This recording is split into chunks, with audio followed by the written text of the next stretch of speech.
liberaram a cariação do Vorcaro e do Paulo Henrique Costa, o ex-presidente do BRB. Eu vou deixar para vocês completinha essa cariação, você vai ver lá do início até o final, para você ver as divergências aí entre o Vorcaro e o Paulo Henrique Costa, o ex-presidente do BRB, que dizem que foi entre eles as maiores conversas sobre a questão da venda dos ativos do Master para o BRB. Então assiste esse vídeo aí, depois vocês comentam, deixa o like de vocês. Não esquece, pessoal, se inscreve no nosso canal Falando de Realidade, sempre aqui, ó, trazendo e mostrando a realidade. Assiste aí a cariação Vorcaro e Paulo Henrique Costa. Doutora, só para começar, eu faço aqui uma questão de ordem.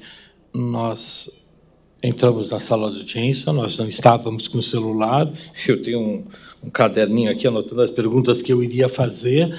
Acaba a audiência, nós chegamos na sala ao lado, a senhora me pediu se eu poderia abrir o sigilo do celular do Vorcaro, e eu disse que não abriria, porque nós tínhamos receio, inclusive, dos vazamentos.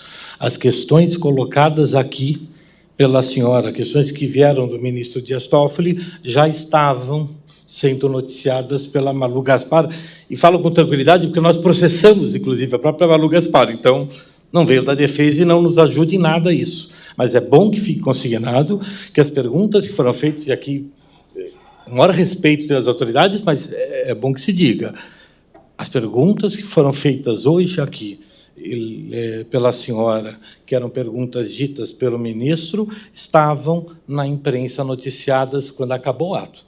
Então, só para deixar claro, e aí, respondendo a sua pergunta, quando a senhora me disse, a senhora abre o celular? Eu digo, tem coisas pessoais. A senhora me disse, mas o sigilo é absoluto. O sigilo era absoluto, não deu, sei lá, 20 minutos, as questões estavam todas ali colocadas. Então, nós já, inclusive, já havíamos pedido a instauração de um inquérito para averiguar os vazamentos. Então, nós vamos relatar ao ministro corrido, deixo aqui consignado, mas esse caso aconteceu 20 minutos depois da audiência acabar. Também a nossa própria estranheza quando soubemos disso durante a audiência subsequente, conversávamos exatamente sobre isso. Necessidade de apurarmos isso, porque não há tranquilidade nessa questão. Mas, enfim, é o nosso compromisso, obviamente, e também a nós. E aí, muito claramente, acho que posso falar também pela polícia, e certamente pelo gabinete do ministro Toffoli, a nenhum de nós interessa qualquer dessa divulgação. Aliás, pelo contrário, porque isso nos torna a vida um inferno. Né? Claro. Todo mundo...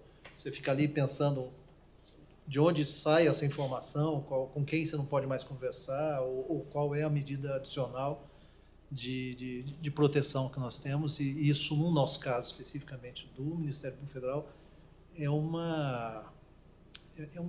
padrão e uma ordem que nós temos do Procurador-Geral da República. Todos nós sabemos que o doutor Bonet praticamente não deu entrevistas desde que assumiu na primeira gestão, e isso é uma preocupação muito grande da equipe, que não é para falar com ninguém. Então, assim, também para nós é uma situação de muito desconforto. Não tenho dúvida alguma. E falo em respeito a todos que estão aqui, as autoridades, todo mundo é sério, todo mundo é responsável, mas o fato é, aconteceu. Para a defesa só atrapalha, quer dizer, para nós, e acho que talvez atrapalhe para todos, mas é bom que fique consignado, porque aconteceu. Eu me arrependi de ter pego o celular, porque eu falava assim, mas eu entrego o celular para a polícia para ver que da defesa isso não saiu. O Vorcaro nem celular trouxe, que era para não ter o risco de nada. Então, e nós fomos surpreendidos 20 minutos depois de acabar a audiência com esse fato. É lamentável e deve ser apurado, porque mexe com coisas importantes, com a vida de todos nós, eu não tenho dúvida. E conhecendo o doutor Guanê, eu tenho certeza que... Muito obrigado. Imagina. Acho que está... Só um minutinho. O meu está ligado? Tá. Uhum. Então, a gente vai proceder aqui à cariação com algumas perguntas. A intenção é que seja breve, de fato, com alguns elementos que foram identificados. Eu vou fazer algumas perguntas e aí eu vou passar o doutor Birajara conduzir a maior parte das perguntas, etc.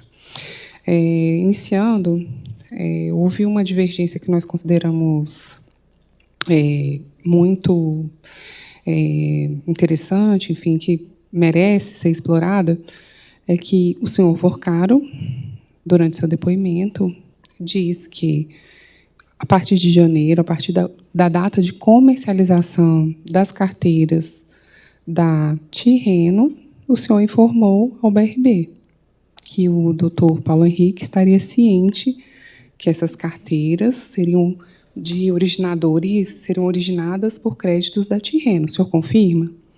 Não, na verdade, a gente anunciou que a gente faria vendas, né, naquela ocasião, de originadores terceiros. A Tirreno, nem eu mesmo sabia naquela ocasião, se eu não me engano, que existe que o nome Tirreno, né? Acho que a gente chegou a conversar por algumas vezes que a gente começaria um novo formato de comercialização, que seria de terceiros, carteiras originadas por terceiros e não mais originação própria.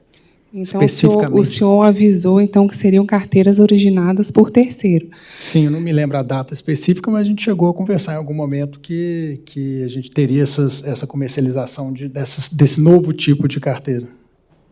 Senhor Paulo Henrique, eu gostaria que o senhor comentasse essa afirmação. Meu entendimento, que eu coloquei aqui mais cedo, é que eram carteiras originadas pelo Master, que haviam sido vendidas ou negociadas a terceiros e que o Master estava recomprando e revendendo para a gente. Não tem essa informação de ser revendida pelo Master. Eu sabia que eram carteiras naquela ocasião dos mesmos originadores que faziam originação para o Master, ou seja, era um ambiente já de clientes que faziam parte do nosso ambiente ali do Credit System, mas não especificamente que tinham sido originados por nós. Mas quando se apresenta a carteira para a comercialização, esse documento de origem também não faz parte do portfólio de documentos entregues à instituição que vai adquirir? Qual documento de origem? O originador do crédito da carteira, por exemplo. Eu não conheço no detalhe o procedimento da originação, mas eu acredito que quem fez a originação na ponta não é uma informação que está nos procedimentos, até onde eu entendo, não faz parte. A documentação não. Normalmente a gente recebe uma planilha com a lista de todos os créditos, CPF, data de originação, valor, taxa, todos esses parâmetros, órgão conveniado e um conjunto, uma amostra de contratos e de comprovantes de averbação. Essa informação. O risco no final é o cliente da ponta final. Então, quem originou, como eu falei inicialmente, não é relevante no processo de risco. E quando o senhor foi perguntado explicitamente, ou o senhor, a sua equipe, foi perguntado explicitamente em algum momento pelo BRB quem seriam as originadoras? Porque o senhor fala que já tinha falado desde o início, e o doutor Paulo Henrique ele vem aqui e nos traz a versão de que houve esse encaminhamento de uma pergunta específica para o senhor, né, para a sua equipe, de quem seriam os originadores daquelas carteiras que estavam sendo compradas ali no mês de janeiro, fevereiro, e que a resposta obtida é que elas teriam sido originadas pelo Banco Master. Então, houve, só para a gente poder esclarecer bem, e a resposta teria sido essa, é isso? Eu posso só colocar de uma maneira um pouco diferente. Na nossa visão, eram créditos originados pelo Master, vendidos em algum momento, que estavam sendo recomprados. E, nesse ponto específico, a gente seguiu comprando essas carteiras até abril. Mais ou menos do meio para o fim de abril, a gente, ao analisar alguns contratos, identificamos que tinha um padrão documental diferente. E, a partir daí, é que a gente começou a questionar quem eram os originadores específicos. E aí, ao longo do mês de maio, recebemos a informação de que eram créditos originados pela Tirreno.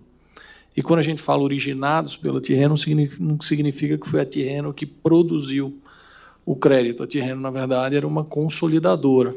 A gente, logo depois, nesse mesmo pacote, recebeu a lista dos 20 correspondentes bancários que eram os originadores que submetiam a Tirreno e que dali subiam. Acho que em relação a esse ponto, as versões estão postas, né? Há um outro ponto que também bastante, aparentemente, controvertido, que diz respeito a substituições. A posição do senhor Vorcaro foi bastante incisiva no sentido de que a operação foi liquidada com as substituições. Ou seja, que os créditos substituídos eles eram suficientes para, vamos chamar aqui, o ressarcimento do BRB em relação aos ativos originais. Não me parece que isso ficou claro na posição do senhor Paulo Henrique, tanto que fala de uma diferença. A primeira pergunta é exatamente retomar essa posição. Os créditos substituídos, ou os créditos substitutos, digamos assim, os que entraram no lugar da carteira original, eles liquidaram, zeraram a operação, ou, por conta da diferença de modalidade, de risco maior, há ainda haveres por discutir? Sim, eu mencionei na minha fala que a gente negociou 100% da troca e ficou faltando, no momento que houve a liquidação, se eu não me engano, 1,4 ou 1,6 bi, que não tinha sido efetivamente trocado por questões de formalização que a gente não tinha terminado. Mas a gente tinha já, desde o início desse procedimento de troca, já prestado garantias que supriam ou superavam esse montante que não foi concluído, e não foi concluído por motivo da liquidação do banco e tudo que aconteceu. Acho que a gente disse as coisas de uma maneira diferente, mas que vai chegar na mesma conclusão. Ou seja, dos 12 bi 700, tinham sido substituídos 10 bi 200. Tinha 1 bilhão e 600 de treasuries em processo de liquidação e existiam 9 bilhões de garantias adicionais. Ou seja... E quando ele fala em processo de liquidação, já tinha sido feito um contrato de transferência para o BRB, mas o BRB não considerava que havia sido concluído a transação porque faltava questões formais, procedimentais de transferência. O cara crachá, né? A foto do momento, 10.200 e pouco. Agora, a precificação desses 10.200, dada a diferença de liquidez e de característica dos títulos, isso pode ser considerado como firme, digamos assim? Ou esses valores ainda dependiam de algum tipo de validação dessa precificação? A gente tem várias categorias de ativos colocados aí. Então, nos créditos consignados, firme, não tem discussão de valor. Nos créditos pessoa jurídica, firme, não tem discussão de valor. Nos imóveis que tiveram, inclusive, avaliação de terceiros independentes, não tem discussão de valor. Tem uma parte que são ações de empresas. Essas ações de empresas estavam em processo de avaliação. Pode haver discussão de valor sobre isso aí. Os CRIs e os FDICs? Os CRIs e FDICs não tem discussão de valor. Pelo contrário, a gente passou com deságio do valor já, que era do book do próprio Eu cheguei a comentar. O valor em relação a isso? Quem atribuiu o valor fomos nós. Nós colocamos 2 bilhões e 100 aproximadamente de deságio em relação a esses instrumentos, e em relação também aos imóveis houve uma diferença de valor significativa. Por isso que eu cheguei a comentar que tem entre 2,5 bi e 3 bi de reais, num valor abaixo do valor que estava registrado lá. E essa precificação foi feita pelo grupo interno do próprio BRB ou teve contratação? A parte de imóveis, avaliação independente. A parte de créditos é valor interno. Não tem muita discussão sobre isso. Nesses ativos que o senhor mencionou, por exemplo, a ação, o senhor tem como mensurar quantos por cento é dessa carteira? Quanto a precificação ainda está... O que estava pendente eram 800 milhões de precificação. Que é o que é relacionado a ações e esses ativos mais voláteis? São só ações. O único item pendente de avaliação de preço eram as ações. Todos os outros, inclusive com deságio que foi considerado, o BRB não deve ter expectativa de mudar esses valores. Entrando um pouco mais na técnica, não sei se é pertinente, mas para cada um desses créditos a gente calcula uma perda específica, chamada de perda esperada. Em média, esses ativos deviam ter entre 10% e 15% de provisão no Master e a gente colocou 30% em média de provisão no BRB, que é os 30% de deságio, que dá esses 2 bilhões e 100, que inclusive é matéria que foi fornecida ao Banco Central. Não sei se você lembra, a gente chegou a mandar uma planilha anexa para o Banco Central num dos ofícios, demonstrando essa diferença de deságio e de preço a favor do BRB. Em relação a esse ponto, acho que não estão postas as versões, acho que...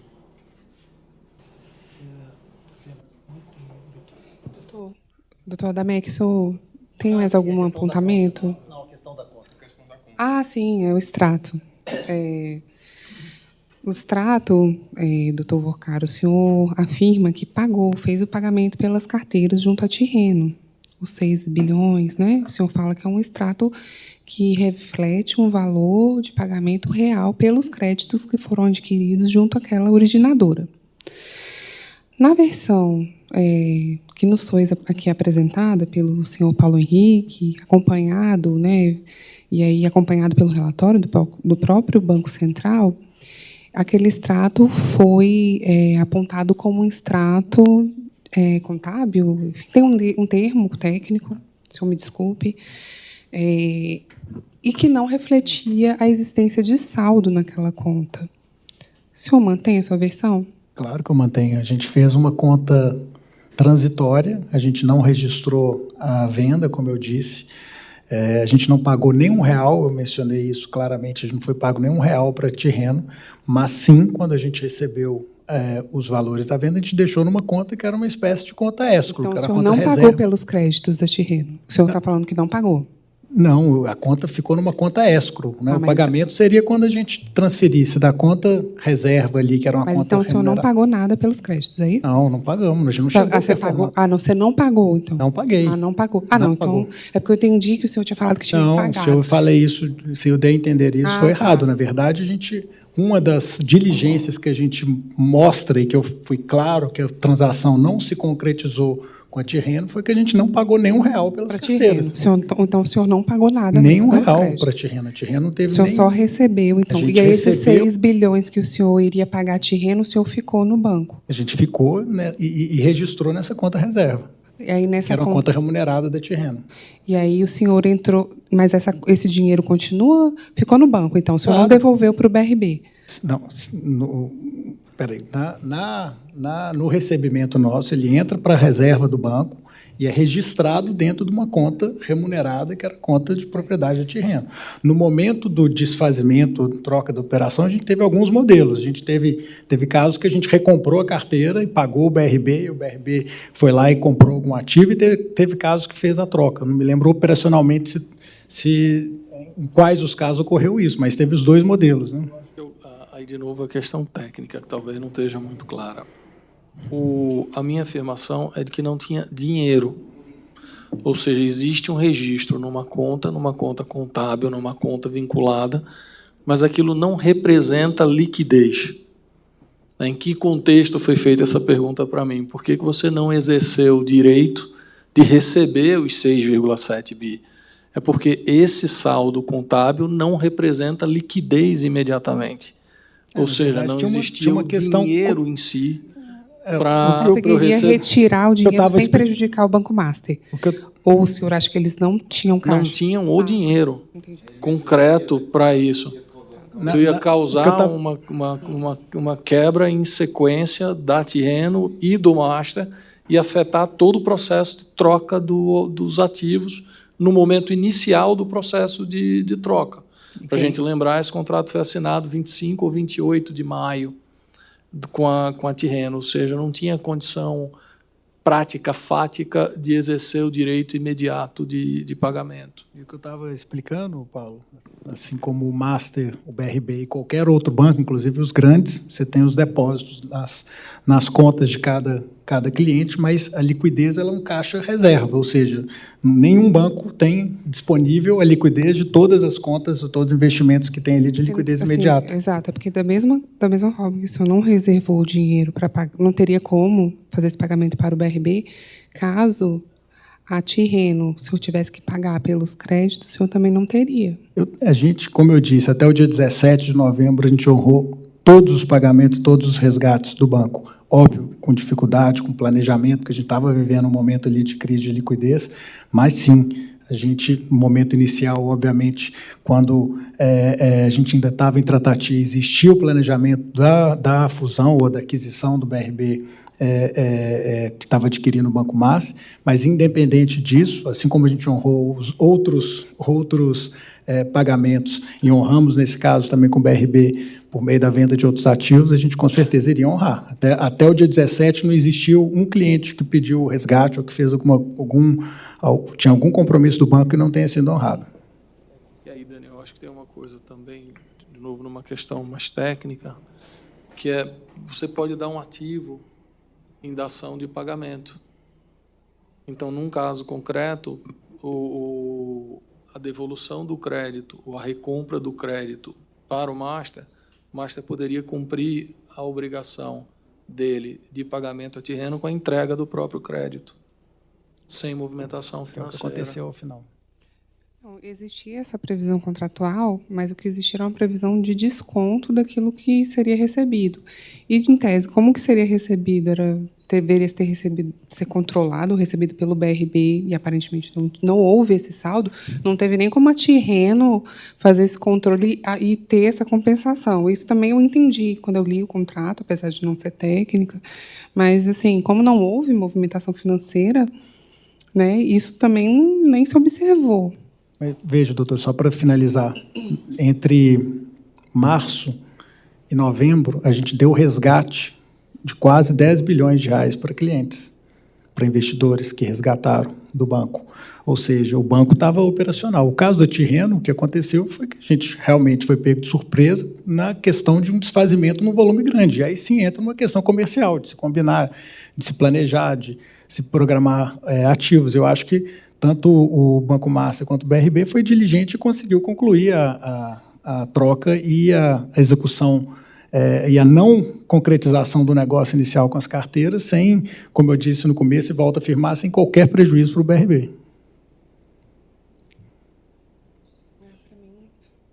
Eu preciso só esperar o doutor Adamec voltar? Não precisa não? Pode? Não precisa não? Então, eu agradeço a participação dos senhores nesse último ato. A defesa tem algum ponto específico que queira, né, abrir para os doutores? A defesa não... Então, desculpa, mas, enfim, eu acho que é sempre bom abrir uma... Independente, são as questões operacionais do retorno do seu vocário a São Paulo. Sim, aí eu até já expliquei qual foi a decisão do... Autorização para se permitir... sim, o ministro já deferiu que o senhor faça o pernoite na casa do senhor, já que o senhor tem uma residência aqui em Brasília, e amanhã vai ser feita vai ser comprada a passagem. Um pedido novo, eu estou, na verdade, até por necessidade familiar, eu preciso voltar. Então, eu acabei estando com um voo que me leva a São Paulo. Então, eu já questionei o ministro se ele poderia ou não. O ministro já respondeu. Já? Sim. Ele disse que não pode ir no voo particular, que ele deve ficar aqui na casa dele e amanhã ele vai no voo de carreira junto com a escola. Obrigado. Então, está respondido. A gente vamos providenciar todo... Eu vou até já começar, a gente vai comprar as passagens e... Vamos fazer um ofício ao de cor, né? por André, sim. comunicando ele e ele faz providências cabíveis, tá bom? Tá ótimo, então. Tá. Obrigada. Doutor, o senhor tem mais algum aspecto? Pode encerrar, né? Então tá. Eu agradeço. Bom ano novo para todos. Obrigada, doutor.